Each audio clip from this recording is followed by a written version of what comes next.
Hello, welcome to today's video. We are on pages 118 and 119 of the keyboard Musicianship, book 1. So today we're talking about the minor pentachord reading, also known as pentascales. I like to say pentascales better. And so we have here about 6 different melodies that are in minor pentascale positioned or hand positions. Luckily for us, these melodies are all parallel, so that means each hand is going to play the exact same melody or note at the same time.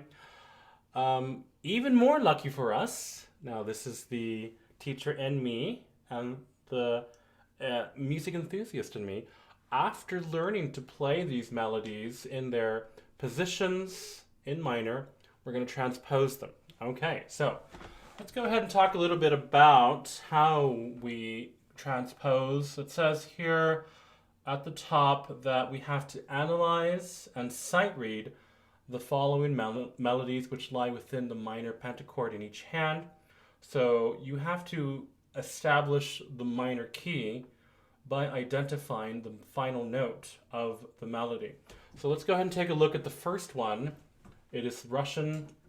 And so what key are we in? So the first thing we can look at is the chord symbol on the top of the first measure there. It says E minor.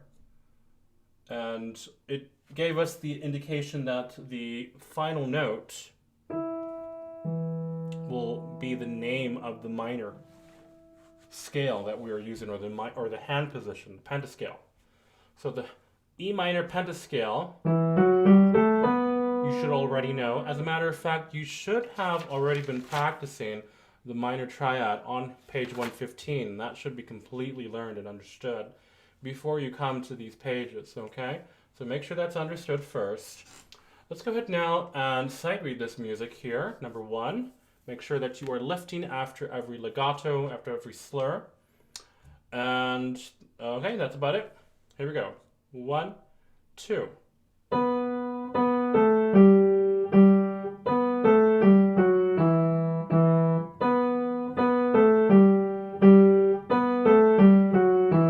Rest. Okay? So that's how that melody sounds like. As you know from my teaching, I would expect the repeated legatos to be repeated legatos. Okay? So after playing that, then you're going to transpose it to D minor. So from E minor, D minor. Now this is going to be a very simple transposition because all of the hands are in root position. Okay, so there's no need to have to really think too hard about this. All you have to do is look at the right hand fingerings, which are also the scale degrees for those notes, and simply transpose it down a major second from E to D minor. Okay, so you're just playing the same fingerings and it's pretty much the same thing. So it's not very difficult to transpose these. Okay, so if you've already had the experience, that's all you really have to do. Or if you want to make it even more difficult for yourself as a challenge, you can picture every single note as a major second down than written. But I would go for the fingerings, of course. So let's go ahead and listen to what this is going to sound like in D minor. Here we go. 1, 2.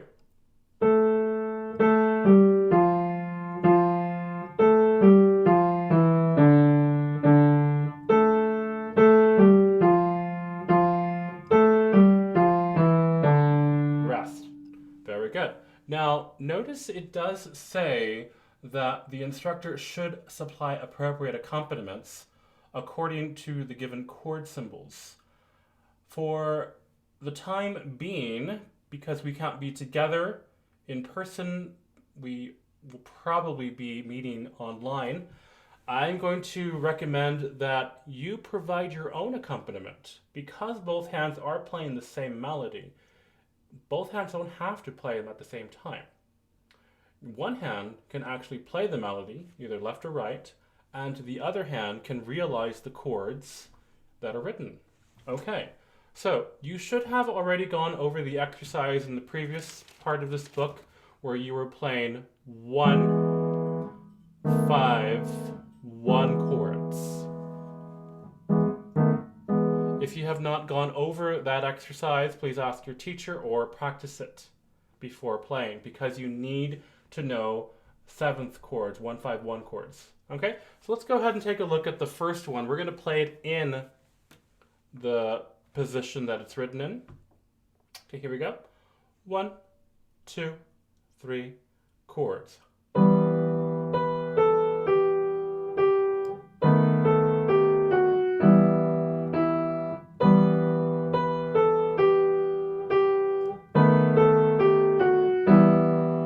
So it's simply being 1, 5, 7, which is 5, 6, 5 in second inversion there, or excuse me, first inversion, without the 5th scale degree because it's not really necessary, and then back to 1, which is minor 1.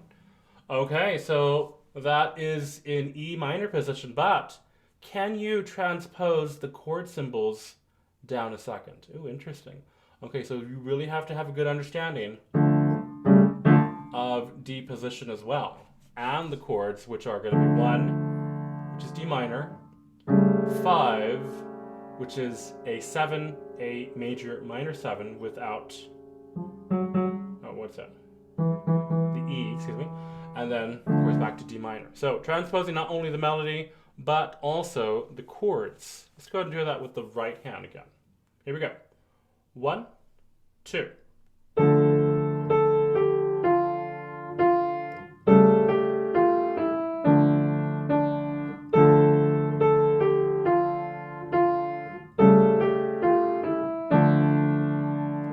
And of course, I forgot that quarter rest there at the end.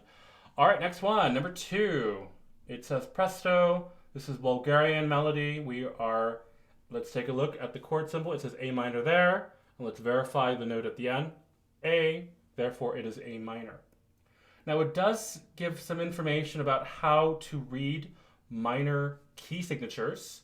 It says, double check by counting down 1 1/2 steps from the keynote of the shared major key.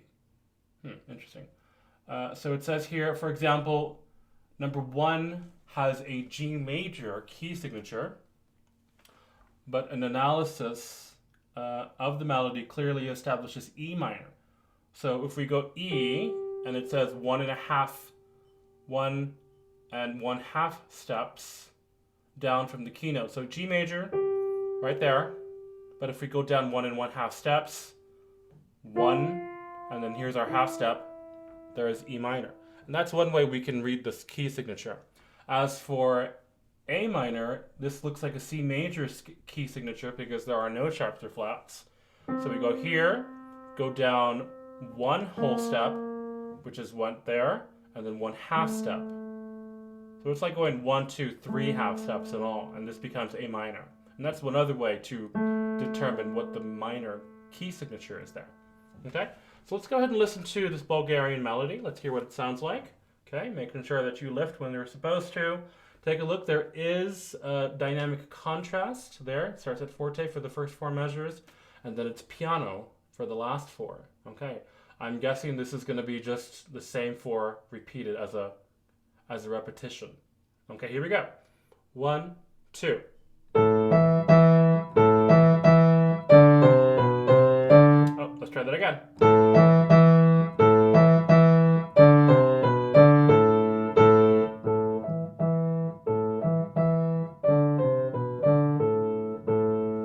Yep, I thought so. Repetition of the first 4 measures.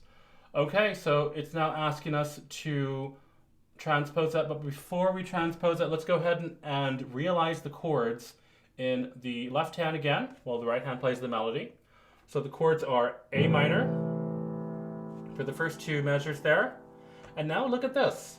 It's asking for a B minor 7 with a flat 5, so that's interesting. B minor 7. So B minor is right there, which is just the second scale degree of the A minor. So if you were to play this chord here, you would have to come up like this. Now 7 means, of course, you're going to add another minor third above this F sharp here. But notice this, it says that you have to flat the 5th scale degree. It says flat 5 in parentheses. What that means is the 5th scale degree of this 7th chord here, which is going to be F sharp, is going to be flat 1/2 step down. So from that F sharp, you're actually going to play an F instead.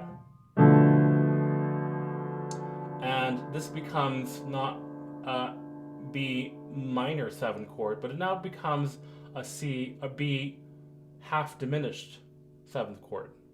So that's what that sounds like. Okay, so from here, we have to get to here, but that's a pretty far jump to get from here to here. So let's figure out a very convenient or a very comfortable way to get to this chord right here. So let's determine, do we have any common tones? Yes, we do. There is an A right here, which is part of this chord here. This is the 7th above B. So we can keep that note right there. Now what we're going to do is we're just going to keep these ones up here, since B is down there. Let's see what else. No other common tones that I can see, because E and C are part of A minor. So what we could do is do that. So we have A minor,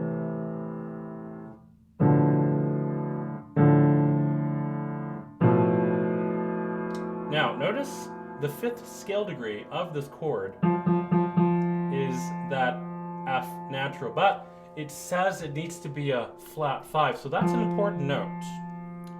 D is also the 3rd of this chord, so that determines the quality of the triad.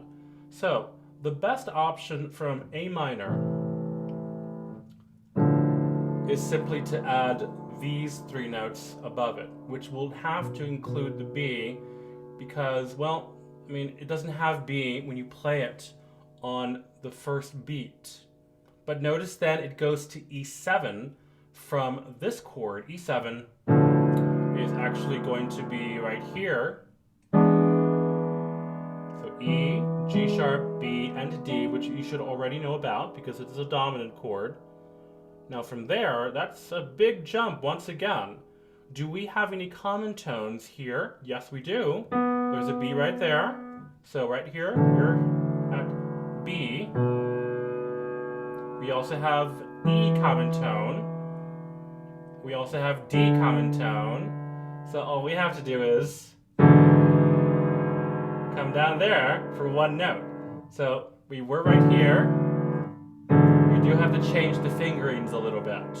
So notice that we are bringing from these 4 notes here, A, B, D, excuse me, A, B, D, F. I made a mistake with that E. But then we come down here, G sharp, B, D, and E. So just a little bit of movement there. Okay, now I know we've not gone over these chords, but it's not too hard to figure this out. So let's go ahead and try this out as best as we can here. We're going to transpose, and we're going to, no, not transpose yet, we're going to play the melody in the right hand and play our new chords here. Okay, so once again, just as a review, A minor, B minor 7, flat 5, E7, and we can remove the B natural there because that's the 5th scale degree. So we can play like that, back to A minor. Okay, here we go. 1, 2.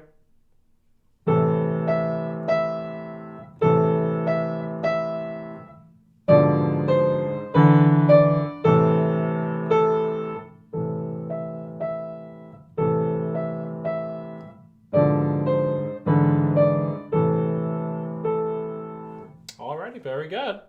And now the transposing down to G minor from A minor. Don't forget that B flat. Very good. Okay, so here is G minor. pentascale. Review it.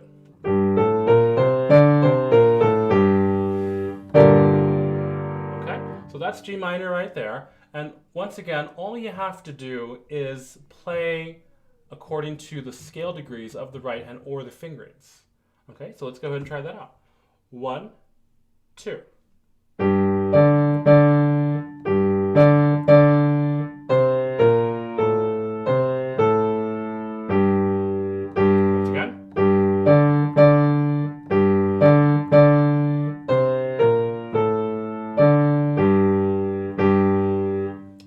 A little bit of a mix up there because of finger number 3 and 4. Let's try that again. 1, 2.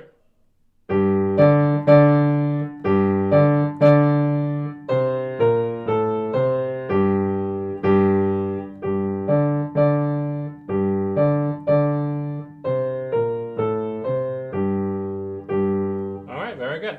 And now transposing not just the chords, I'm sorry, not just the melody, but the chords as well.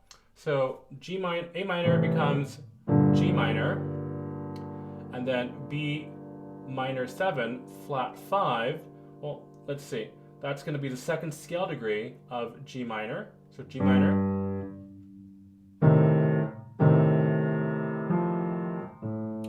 B minor 7 is going to now be A minor 7.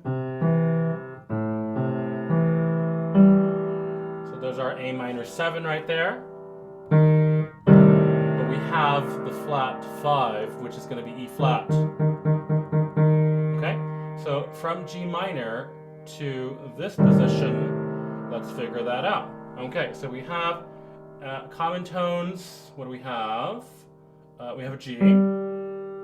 So we can bring that down.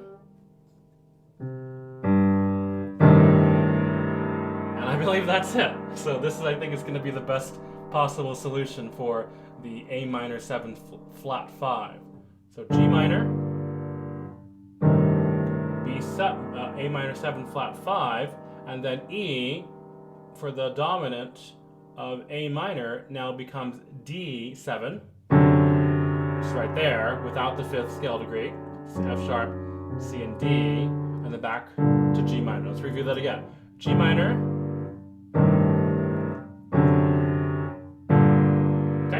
Right up. Ready.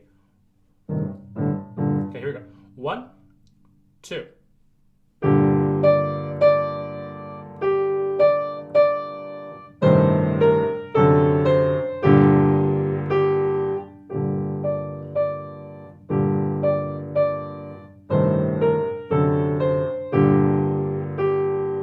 Very good. Alrighty then. And now we have the last one, which is on British tune, and this one is 2 systems long. It's a little bit longer. And let's take a look at the melody. Looks like a B flat, a little time signature there, or key signature. It's a B flat. Let's go down 3 half steps. 1, 2, 3. G minor, which is the same chord symbol there on the top. Okay, so G minor is our key, as we see there at the end as well, and the beginning. So let's go ahead and start off by reading this music here. Mezzo piano, crescendo, mezzo piano again, and crescendo. That's all it gives us. So we do have some different types of articulation, such as staccato, and we also have legato. And notice this, we also have a tenuto. So the half note, make sure you play that for the full 2 beats. Here we go. 1, 2, 3, 4.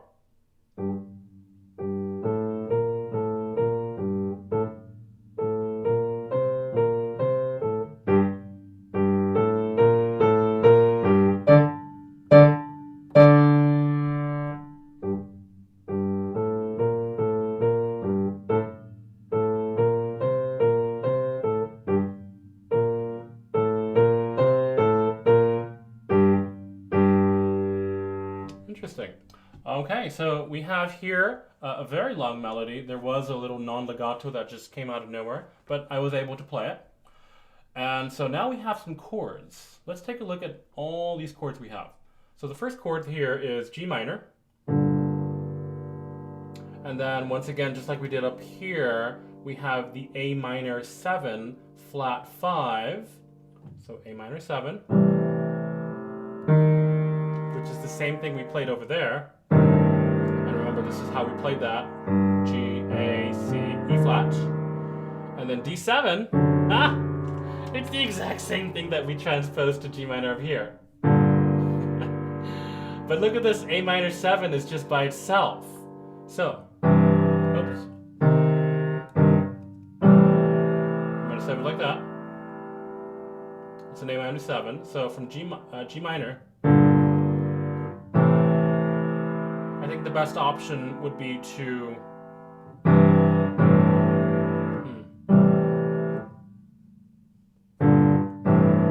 just play it like that, and then D7.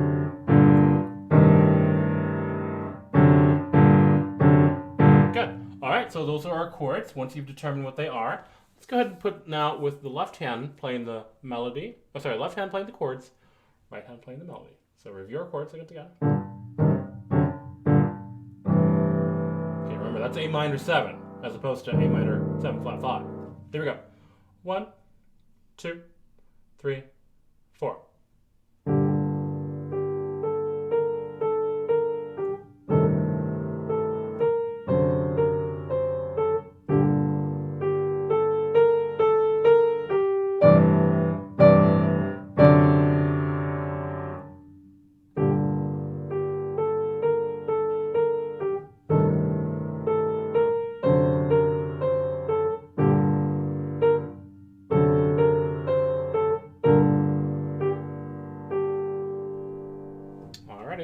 And now we have at the end transpose to A minor. Oh dear, a lot of stuff here. So this British melody from G minor up this time to A minor. And as we remember, A minor, luckily, is all just white keys. So just same fingerings as before for the right hand, just up a major second. Let's go ahead and play that. Ready? 1, 2, 3, 4.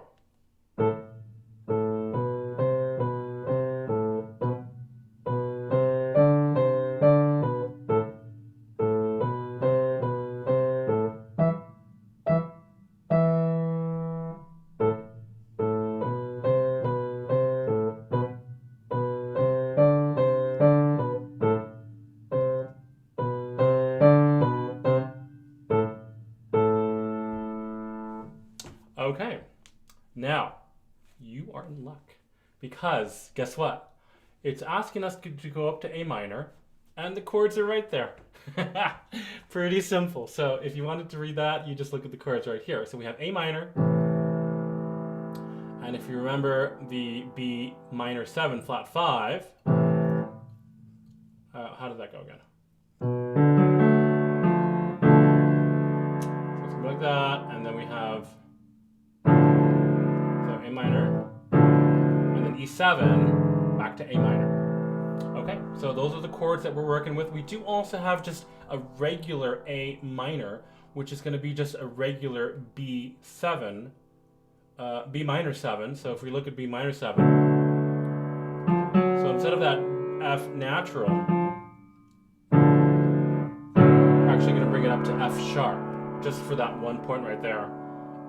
I believe that's the only time that happens.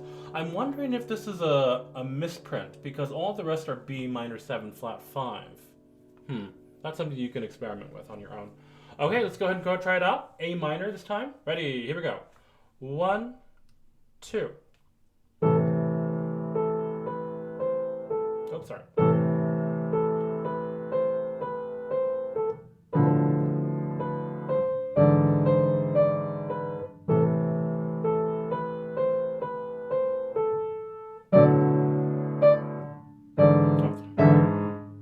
Let's try that again.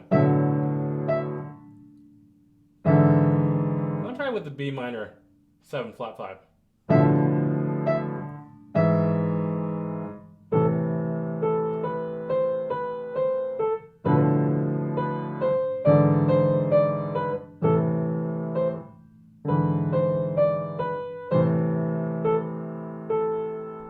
And there you have it. Okay, so that is pretty simple. It's a little bit of a brain teaser, but it's not too hard to figure out.